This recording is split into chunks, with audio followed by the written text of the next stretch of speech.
Welcome to worship, my friends. What a joy it is to be able to be gathered here in this space while you gather in your space so that we can come together and worship the God who gives us life each and every day. My name is Sarah Haldeman Scar. I pastor the First Church of the Brethren here at 3850 Westgate Place. We are a congregation that comes from the Anabaptist tradition, which we like to claim our faith as we believe that Jesus is the center of our faith, and we believe community is the center of our life, and we believe that reconciliation is the center of our work. So as you might know or think, we have a lot of work to be about in this particular time where we find ourselves in the national scene, the local scene, and the global scene. So today, we will continue our look at the book of Job. We will hopefully we'll experience some of the struggle that goes there, and then think about how it connects to us as we are a white congregation in a multicultural situation, which in itself, there's issues there, right? So there's a lot of work that we need to be doing as a congregation, but we will be about that as we move on in our life as a community. So welcome to worship, and may this time connect with your heart, with your soul, with your mind, as we honor God and take care of each other. Welcome to worship.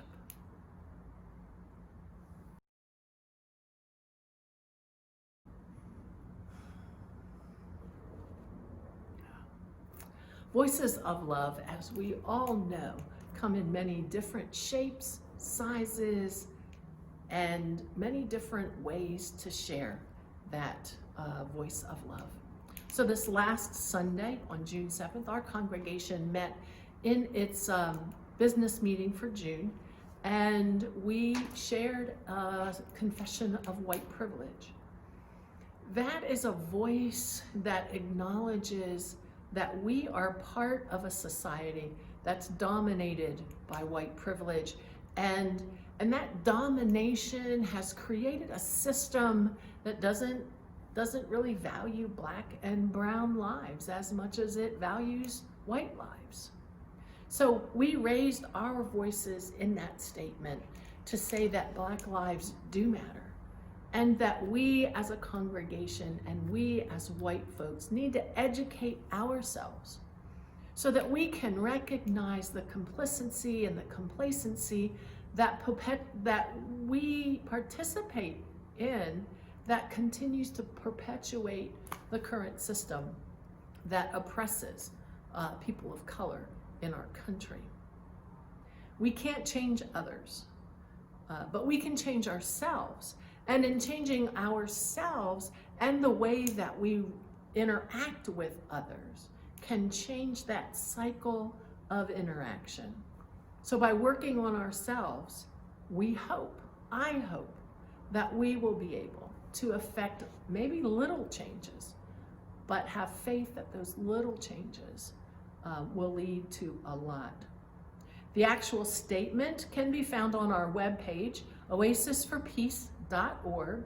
That statement will be live tomorrow, Monday. And as we think about that, I invite us to think about how we can share our voices of love. What other ways can we share the voices of love this week, individually or corporately, or with our families, or with friends that we have? Who needs to hear a word of hope? That's what a voice of love is. Who needs to hear maybe or have a time to lament? That's a voice of love, to sit quietly with someone. I invite you to take time now. Grab your pen, your pencil, your journal, your paper, whatever. Stop the video, take that writing implement and paper, and list those names that you would like to connect with this week. And then when you're done, maybe you want to go ahead and do that right now too. That's a way to share your voice of love as a part of worship. Feel free to do that. When you're done, come on back. I'll be here waiting.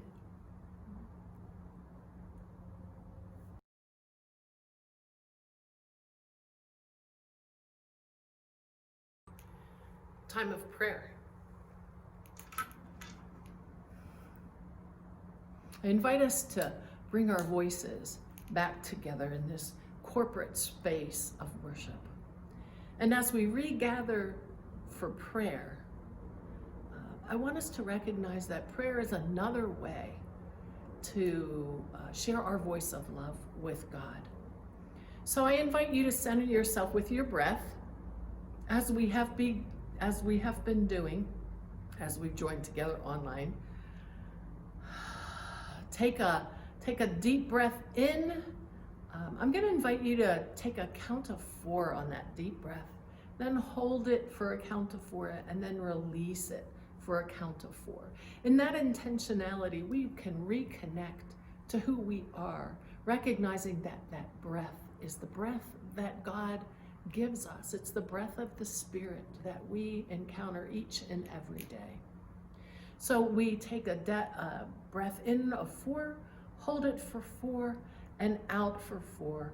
And then I'm going to ask you to think of a word that sums up that struggle that you're experiencing right now.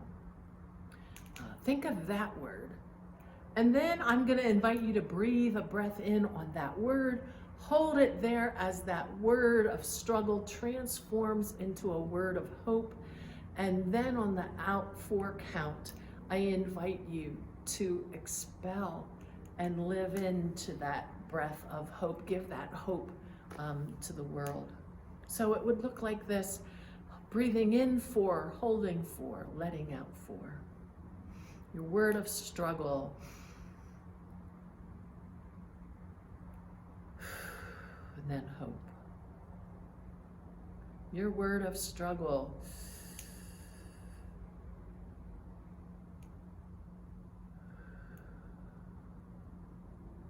I invite you to do that as you feel comfortable. I invite you to bring that breath, connecting with your spirit, with God's Spirit, grounding yourself in the faith and confidence that you have in God in that struggle, and then bringing it to hope and sharing it with the world.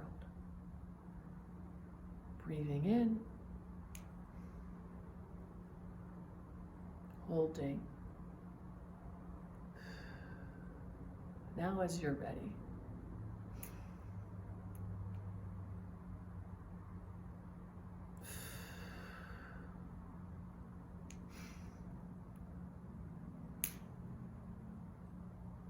continue that breathing as we share in a time of individual prayer, connecting with God, sharing your voice of love. Perhaps it is a lament that is open and honest with God about your struggles in this day.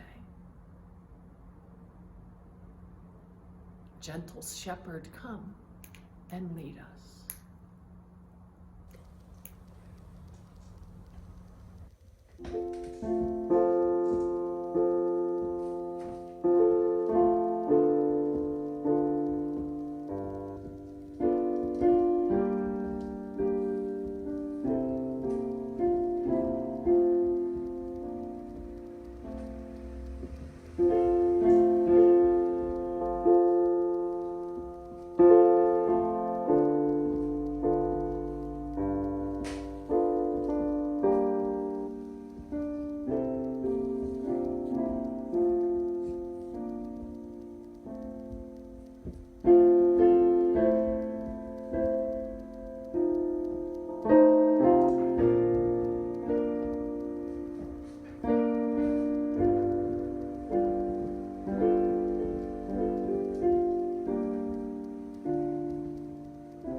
Join with me in prayer, please.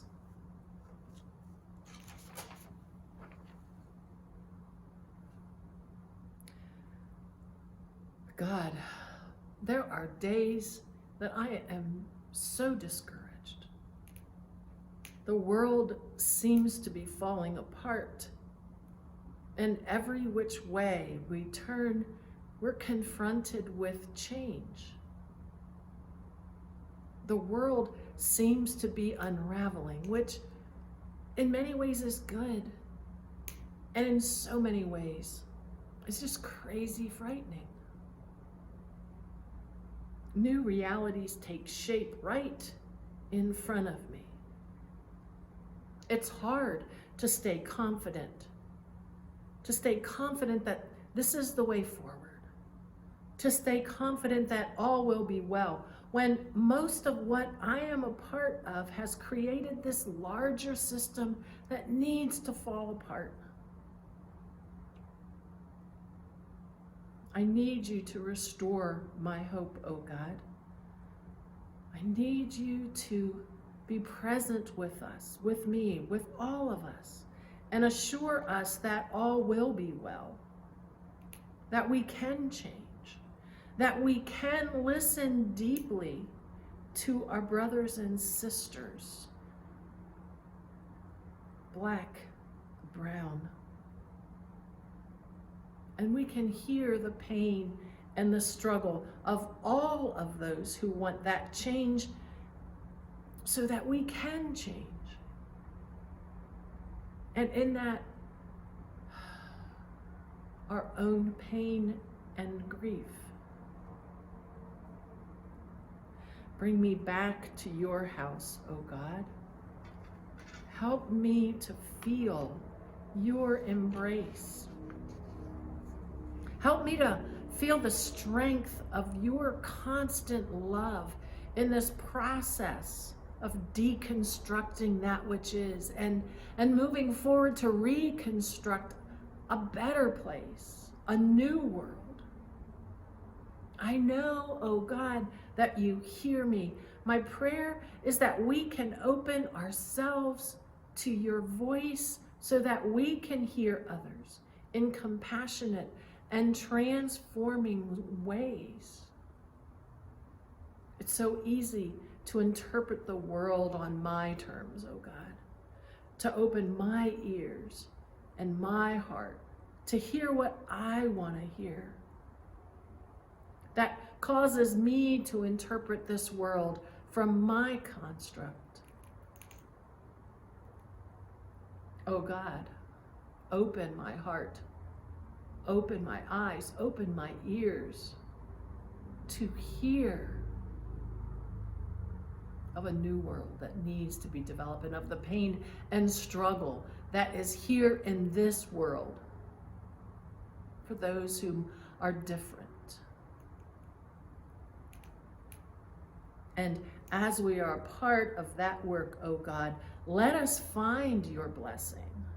Let us find your strength. Let us find your courage so that we all might create a new world where we are all together, sharing in what's necessary for a common good, where all of your family, all of your people, your body is whole. Oh God, hear our prayer. Lead us into this new space and place. We see a new world coming. We hope for a new world coming. Amen.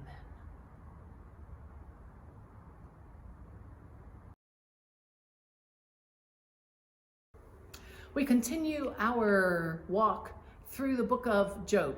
And today we take a look at three separate pieces. We take a look at Job 3, 1 to 10, and then we skip just a couple verses and move into chapter 4. And you'll hear chapter 4, 1 through 11, which is Eliphaz's, a piece of Eliphaz's response, words of consolation to Job, as it might be. And then we'll move into Job 7, and we'll hear 10 verses of another response from Job, lamenting. So hear these words from Job chapter 3. What is the point of life is the title for this particular space. Then Job broke the silence. He spoke up and cursed his fate. Obliterate the day I was born. Blank out the night I was conceived. Let it be a black hole in space. May God above forget it ever happened.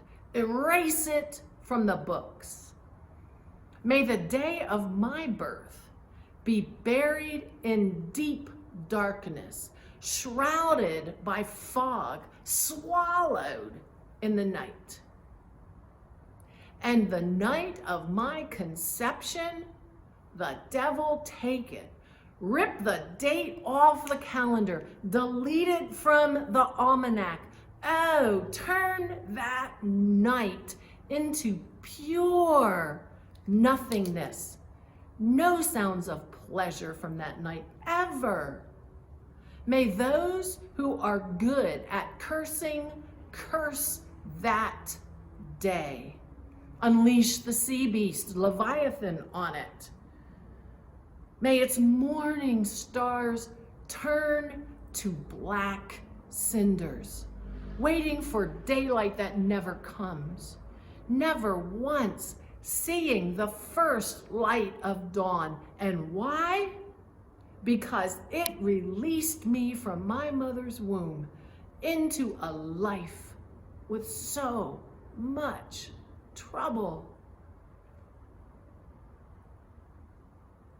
Job 4, 1-11 continues as Eliphaz speaks out. Then Eliphaz of Teman spoke up. Would you mind if I said something to you? Under the circumstance, it's hard to keep quiet. You yourself have done this plenty of times. Spoken words that clarify, encourage those who were about to quit. Your words have put stumbling people on their feet, put fresh hope in people about to collapse. But you're the one in trouble. You're hurting. You've been hit hard and you're reeling from the blow. Shouldn't your devout life give you confidence now? Shouldn't your exemplary life give you hope? Think. Has a truly innocent person ever ended up on the scrap heap? Do genuinely upright people ever lose out in the end? And it's my observation that those who plow evil and sow trouble reap evil and trouble. One breath from God and they fall apart. One blast of God's anger and there is nothing left of them. The mighty lion, king of the beasts, roars mightily. But when he's toothless, he's useless. No teeth, no prey. And the cubs wander off to fend for themselves. And then on to Job 7, 11 to 21. Back to Job. And so I am not keeping one bit of this quiet. I am laying it all out on the table. My complaining to high heaven is bitter but honest. And are you going to put a muzzle on me the way you quiet the sea and still the storm? If I say I'm going to bed, then I'll feel better. A little nap will lift my spirits. You come and so scare me with nightmares and frighten me with ghosts. I'd rather strangle in bedclothes than face this kind of life any longer. I hate this life. Who needs any of this anymore? Let me alone.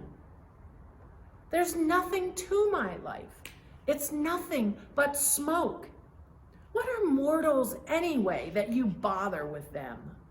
That you even give them the time of day? That you check up on them every morning, looking in on them to see how things are going? Let up on me, will you, God? Can't you even let me sleep in peace?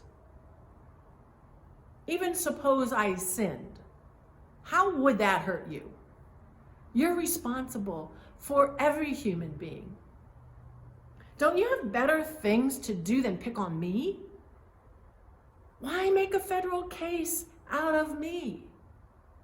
Why don't you just forgive my sins and start me off with a clean slate? The way things are going, I'll soon be dead. And you'll look high and low, but I won't be around. That concludes our reading of Job's story for this morning. As we move through this period of transformation, one of my fears is that where we are now will soon fade, and this moment of crisis and opportunity and transformation will fall by the wayside. And I know that these conversations and these faith reflections that I share on white privilege and the biblical text, I know they come from whiteness. So I'm hoping that I can provide something for us to think about as white people in this moment that will invite us to continue the conversations. And as I think about, the texts that we have today, I think so often we identify with Job. We identify with Job's suffering, and we want to explain our own suffering. When we place ourselves with Job, because we find ourselves identifying with the question, why do bad things happen to good people? That's usually what you hear when you come to the book of Job. And why do we have to suffer? And we look to the patience of Job in chapters 1 and 2. We look there and we find courage and strength and maybe even meaning to what's happening and why we have to go through what we go through. It's like there's this release and acceptance that allows us to step into the suffering in a little bit different way than we have been able to do that before. His story enlightens us and gives us an opportunity to be more faithful and to be more able to deal with the suffering. It's amazing, isn't it, how you read and engage a story of suffering, and somehow that gives you the ability to identify with that person. And that's usually where we go with Job. But as this story moves forward from Job's curse of his birthday, curse of his birthday, right? We always celebrated curse of his birthday. We move into this encounter with Eliphaz. And Eliphaz starts out, I think, good. You know, he asks the question, would you mind if I say something? But before Job even has a chance to answer, he's into this dissertation of how Job has acted in the past. And it's kind of like let's practice what you preach, brother. You know, shouldn't you listen to yourself from what has happened? And I can totally, in many ways, I can totally hear Eliphaz, right? Because we all have been in spaces and places where we comfort people who have been suffering. I've had those moments, and you know, I've had those moments like Eliphaz that I totally put my foot in my mouth, right? Eliphaz just totally misses where Job is at and what Job is saying. And oftentimes I can miss if I'm not deeply listening and if I'm not desiring to be curious and actually hear what another person is going through. I got my own sense of what's going on. And I bring my own understanding into the situation. And I think I know how to fix it. And then, you know, you go home and you wonder, holy mackerel, how could that have gone so badly? Eliphaz, in all his friendness, Eliphaz misses Job's struggle entirely by trying to placate him or trying to tell him to practice what he's preached. He interprets Job's situation through his own situation, through his own observations, through his own experiences of life and Job. And Job needs truth. Job needs something that Eliphaz misses. And so often, I think we as a white community totally miss, or we're not able to hear, or we don't want to hear, or we bring our own experiences and our own observations to a situation. And we expect it to explain what's going on. We haven't listened. We haven't been curious to hear what life's situations are for our Black and brown brothers. Some of us haven't had the opportunity to even engage Black and brown brothers, let alone try and hear them.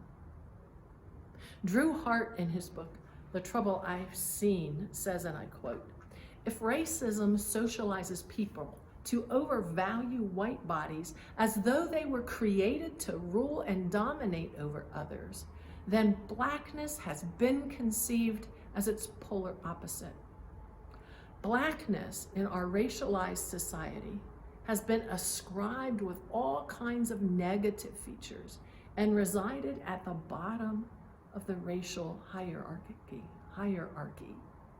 End quote. Blackness resides at the bottom of racial hierarchy. And I don't think we've asked the question why. Is it any wonder that the Black community is rising up to call white community to account? Is it any wonder that the Black community is calling the current social structure into account? No. It is high time that those kinds of things happen.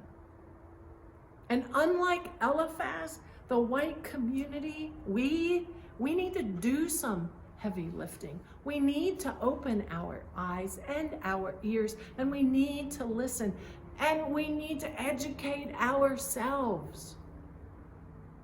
What is our part in this mess? And acknowledging that nothing truly is going to change until we take responsibility. Ugh. And I just feel that weight go on my shoulders. And I feel a pain and sadness in my heart because I'm not sure I know how to move forward except in trying to educate. It can't be changed if white folks, I am going to be arrogant and to bring my own experiences and my own observations and expect that to define what's going on.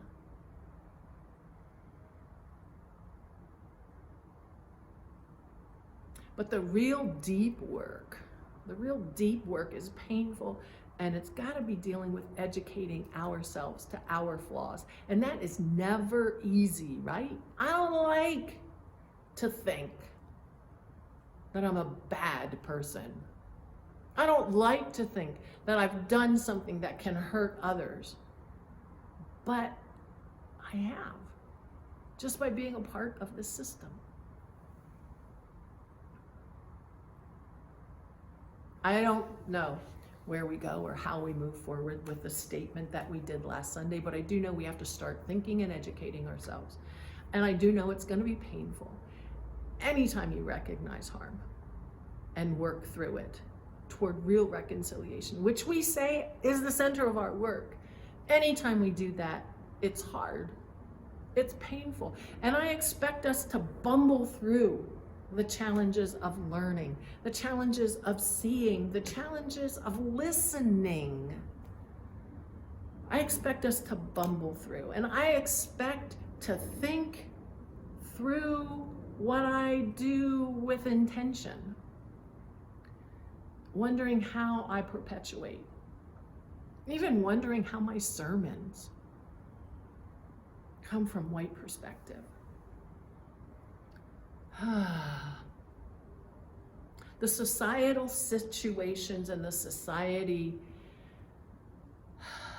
sets a hierarchy to where I'm more important because I'm white than someone who's black. And I need to name it, and I need to call it, and I need to call it into accountability. And I need to see it. More than anything, I need to be able to share God's love. And how is that white? How's my sharing God's love white? I expect to fail more than I succeed, and I expect you will fail more than you succeed, but we will stay the course. We are at the very beginning of a long transformative process, folks, even for our congregation, even for us in individuals. The winds of the storm are shaking the trees, and it's going deep to our roots, and they're swirling around. May we walk through that storm with hope and integrity, recognizing the pain and struggle that has to happen. May we find ourselves grounded in the confidence that God loves us all, and even when we fail, we still have God's love. We are enough. May we walk through the storm, finding our grounding, the confidence that is holy, sacred work, and that we can walk it together, facing the uncertainties, facing the challenges, facing the pain, and growing together, not alone, not without God's help, and not without the community. I invite you to hear a special music piece. When you walk, no, you'll never walk alone. Listen to the words, hear the music, feel the strength and power of walking a storm together, facing the trials.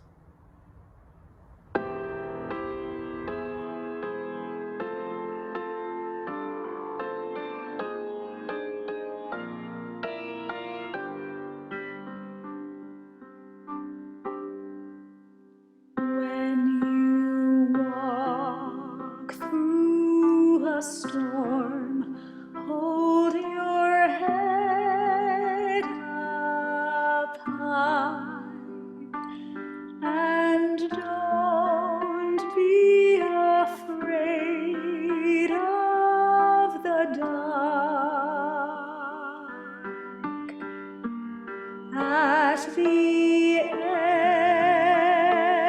of a storm, there's a golden sky, and the sweet silver song of a lark.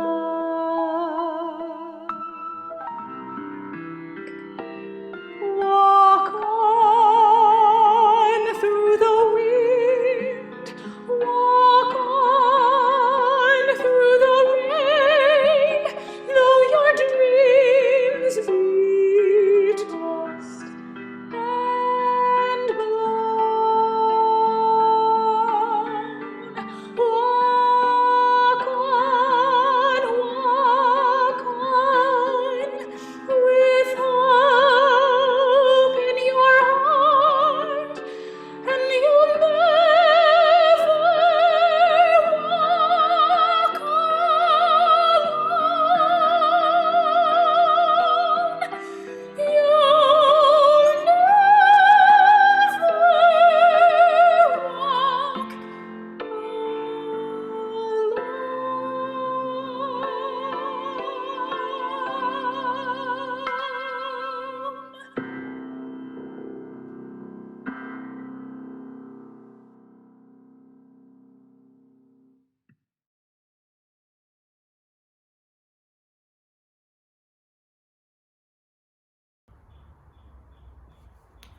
Our benediction today comes again from the book of the book entitled The Cure for Sorrow. It's a book of blessings for times of grief, and it's written by Jan Richardson. And this morning I share this blessing as our benediction. You think if you could just imagine it, that would be a beginning, that if you could envision what it would look like, that you could step toward a heart made whole. This blessing is for when you cannot imagine that. This is for when it's difficult to dream of what could lie beyond the fracture, the rupture, the cleaving through which has come a life you do not recognize as your own. When all that inhibits you feels foreign, your heart made strange and beating a broken and unfamiliar song. Let there come a word of hope, a voice that speaks into the shattering, reminding you that who you are is here, every shard somehow holding the whole of you that you cannot see, but is taking shape, even now, every part of you coming together in an ancient, remembered rhythm that bears you not toward restoration, not toward return, as if you could somehow become unchanged, but steadily deeper into the heart of the one who has already dreamed you complete. May God bless you as you continue through this week. Know that I care for you, I'm praying for you, and ask that you continue to pray for me. God bless.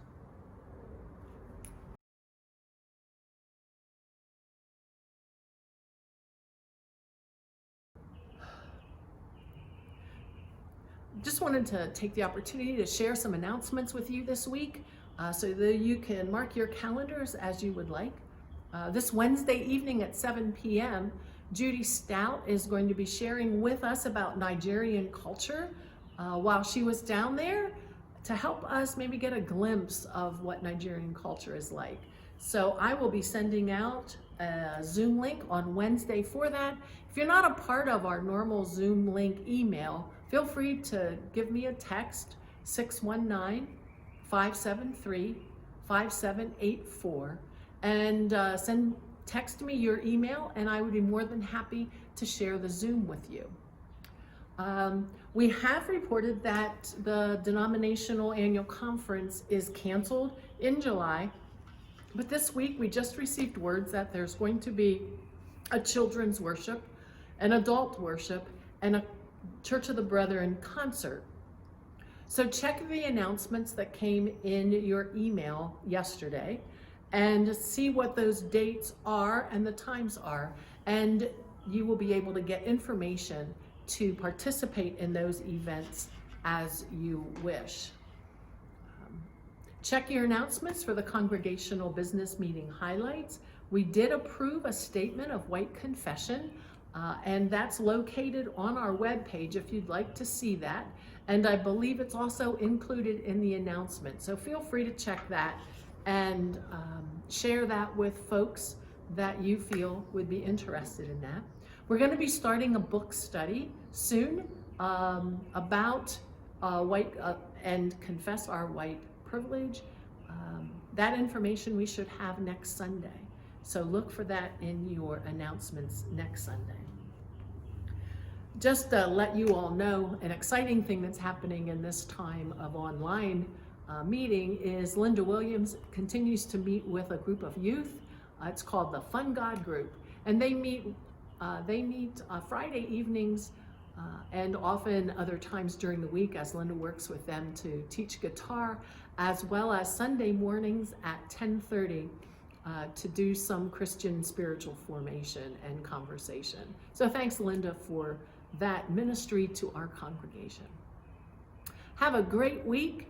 If you would like to, please remember our Gratitudes and Challenges email. Send in your gratitudes and challenges at any time during the week, and Orrin will collate those and get them out on Tuesday when he's in the office. Have a great weekend. We'll see you next week for sure, if not before. God bless.